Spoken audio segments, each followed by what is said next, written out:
to check with Neil. You're all right if I go before you in this little segment, right? By all means, Matt, go ahead.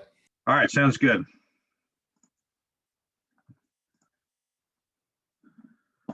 Okay, let's see. Do folks have my screen? Looks good. Okay, so yeah, this is pretty good timing. Fortunately, just got around to getting all the pheromone trap numbers completed, and I thought I was done, but actually a couple more straggler samples came in, so I just got those in this morning, but they didn't affect any of the numbers. So yeah, this is just an update on what we saw for 2020 in terms of what we recovered in our pheromone traps. So before I get into any of that stuff, just because it's been a while since I've been together with some of you and maybe you guys as well. But yeah, just to revisit 2019. So 2019 was a really important year, I think, at least in terms of what we're going to be seeing in the upcoming years. So just to remind everybody, or if there's anybody that hasn't seen this map I like to show, these are some images of Canadian flight models for spruce budworm. So have pretty steady numbers, you know, endemic levels, but then certainly in July of 2019, we had these two massive inflights of Canadian moths from the outbreaks to the north, and so they're going to have, you know, probably pretty impressive impacts here. And you know, I think now that we're 2 years after the fact, you know, we might start to see some interesting things. But anyways, you know, it's important to note in these massive migration flights, a lot of these moths wind up dead, but in this particular, you know, especially the one on the 20th there, a lot of these moths made it to northern Maine alive and well and settled down in the forest there. So obviously, you know, in 2019, those numbers were reflected, you know, pretty immediately. So I got two maps here side by side, 2018 on the left. So that's what we were seeing. That's pretty typical there. But then certainly you can see that increase in 2019 there, you know, especially in northern Aroostook County there, you know, those that shift towards traps just loaded with adult moths. So yeah, basically that showed up right away. So the question's going to be, you know, now that we know those moths showed up, you know, what are we going to continue to see in the upcoming years? And so this is what things look like for 2020. So again, side by side on the left there is the 2019 map. And this is what we see in 2020. So it's important to know, you know, we have a few less trap sites out. So we only operated, we had a goal of 350 versus around 400 in 2019. We had to reduce a little bit. So there are fewer dots on that map on the right-hand side for 2020. But despite that, you can see there's a reduction in intensity as far as the average number of budworm caught in those traps, you know, certainly in greater Maine.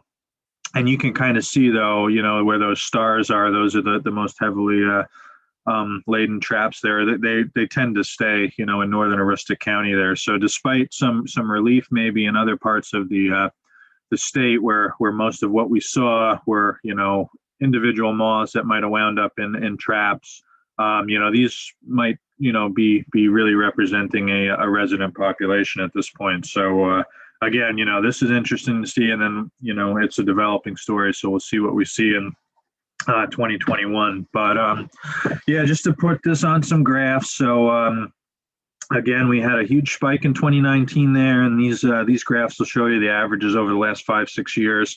So you know, most notably things like Aroostook County, you know, that went from 38 average trap catch in 2018 there, you know, all the way up to 139 in 2019 with those big inflights. You know, we have seen some relief. You know, it's back down to 69.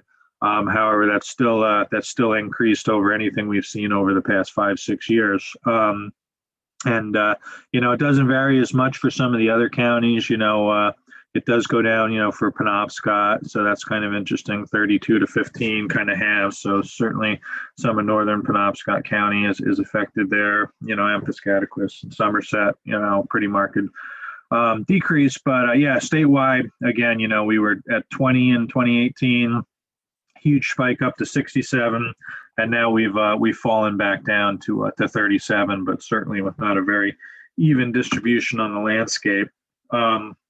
And then, looking at these sites by the average catch per site. So again, you can see kind of a shift here, starting with the heavy trap catches. Usually we don't have a lot in this large bin here, where we had 8% with over 200 average moths per trap in 2019. We're back down to 1%, so that's kind of nice to see. And last year we had no traps statewide that didn't recover spruce budworm. So we're back up to about 2% where we did not recover any. And it's nice to see kind of these shifts towards lower brackets here in the bigger bins, but then going up. So 75% are in more of that low intensity category there. So again, this is going to oscillate back and forth, but for 2020, it certainly showed a decrease. This is a subset of the traps. So we have about 80 sites that have been monitored since 1992. And so, we have a little bit of a longer term data set for those, just to show you again how erratic this has been the past couple of years. 2017 to 2018, it doubled. Then you got up, almost fourfold in 2019, jumping all the way up to 54 there.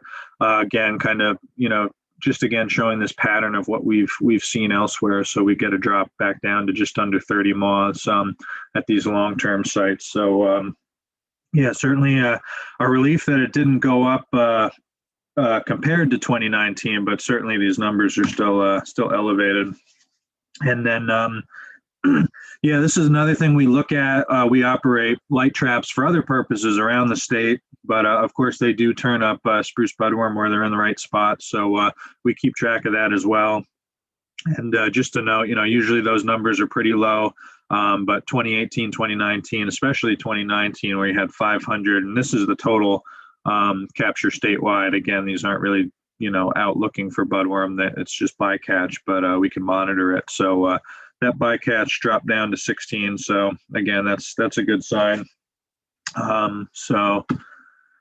And then, that's what I have for the trapping itself. And then, this is kind of a little segue into what Neil might talk about. But just to point out, we did some kind of mid-season survey work for larvae and defoliation after getting some reports. And we got together with Neil as well and did some other stuff. But this is a little survey done by Joe Byther up north. So as you can see, there are larvae, visible on the landscape in those same areas where we have those elevated trap catches. And this Neil's data will show this better, with the more thorough L2 survey stuff when it's available. But just important to note, it wasn't as hard to find spruce budworm on the landscape, the actual organism as it has been in previous years. And, there is noticeable defoliation. So again, that defoliation data from what we look at later in the year here might have some other sources on it.